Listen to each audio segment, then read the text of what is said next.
that says this. We passed a bill in the House that puts a moratorium in place for 3 years so that there's no more leasing of state forest property. That bill passed the House in a bipartisan fashion 3 or 4 weeks ago. It is now in the state Senate. So if you support a moratorium, and there will be legislation introduced. I had a conversation, we had a meeting a couple days ago. I expect to see some legislation introduced to expand that moratorium statewide. But in the meantime, we need to at least preserve the state forest. Contact your state senator. Contact Senator Scarnati, Senator Pippy, Senator Ori, Senator Fontana, everybody else. All the state senators need to hear of your concern to put a moratorium in place, at least on the state forest.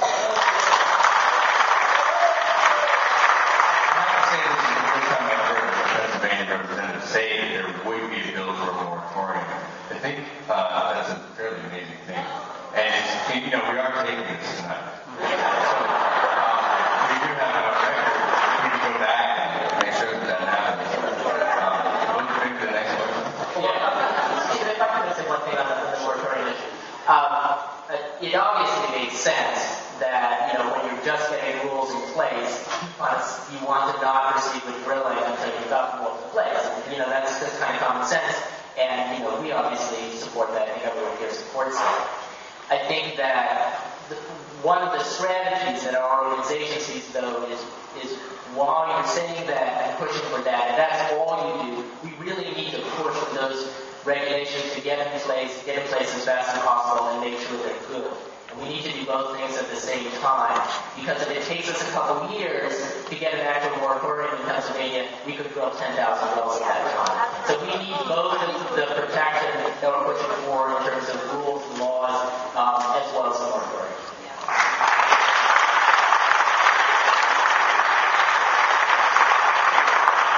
The next question still falls similar along these lines. What protections do we currently have in place for our water, and what do we need to do to improve the protections we have in place? Anyway, while everyone else takes that, I think the best protections we have are our grassroots organizations. I wanted to say that there are very few inspectors out there looking at this problem. They're not really enough. There's an EPA tip line.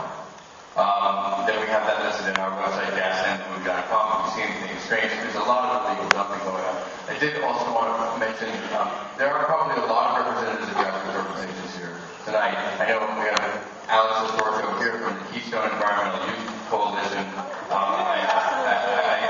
What's that? All right. Well,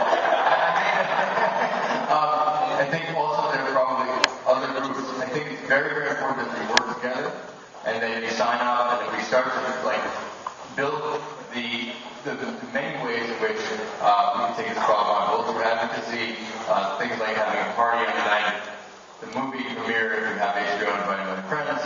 The other things that you could do are sign up with these grassroots organizations and get involved. I think that you can do a lot running out there with a video camera, and the EPA really does want to hear about it.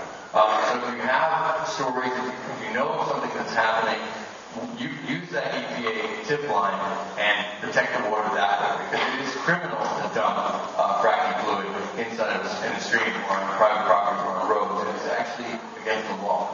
So we do have that, at least. I don't know what it's called. Please take it slow. I'm getting spring.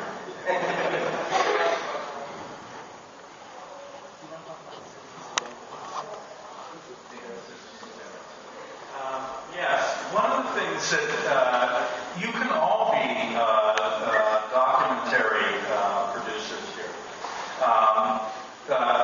The Heinz Endowment has given the Center for Healthy Environments and Communities a very large grant to look at, interview, and put on the web in a geographic information system, which just essentially geolocates your comments, your pictures, your videos, the incidents, and we're doing it over the entire Marcellus Shale region.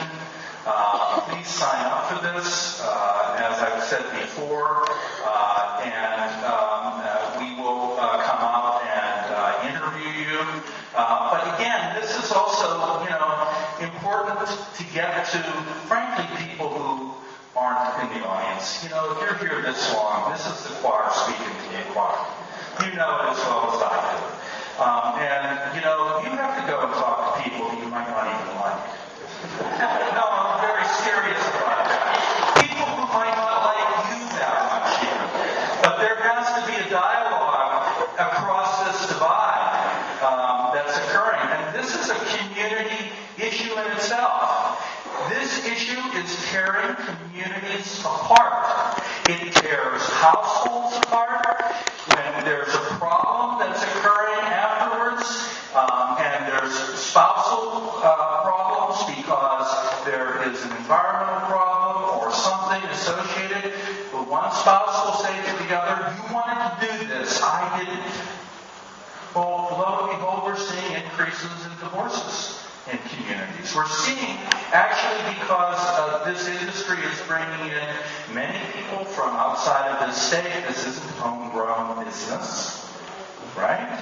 We're seeing that there's an increase in DUIs in these regions where this is occurring.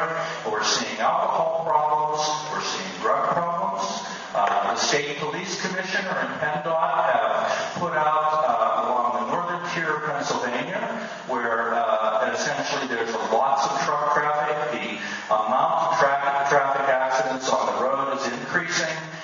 The infrastructure of our roads is deteriorating, and we even have an increase in sexual predators in the communities, those people who have not registered according to our Megan's Law.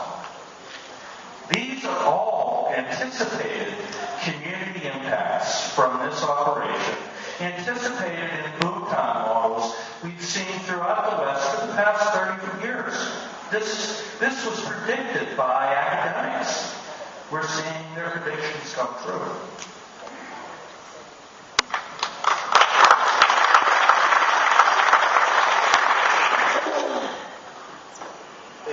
Some of you might not have seen this study, but I think it's important too often we hear about what potential economic benefits we might gain from this, as opposed to a lot of the stuff that was discussed in the film here. So, I'm not sure quite how to phrase this, but I'll just read it as it is. Penn State did a study on what the industry could bring significant economic benefits to PA. Let's be clear. Penn State didn't do a study.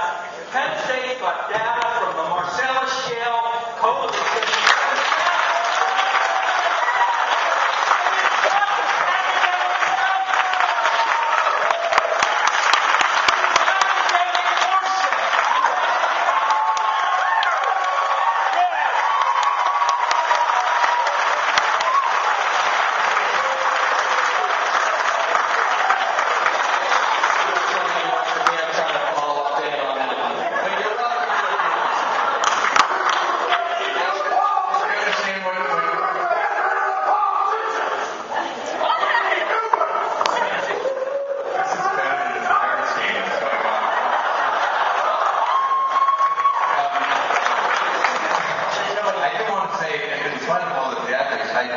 Statement earlier about the legislation of a moratorium possibly being introduced is a huge moment, and I just want to applaud that. I know I made a joke before, but I really want to say that is tremendous. And what we're talking about here is that there are a lot of weird, bogus studies that are being put forward. There was this guy from the Groundwater Protection Council who's testifying about lying to Congress. As you watch in the film, we call him Lex Luthor. Great, they decided to get like expensive Chesapeake Energy, but it's like,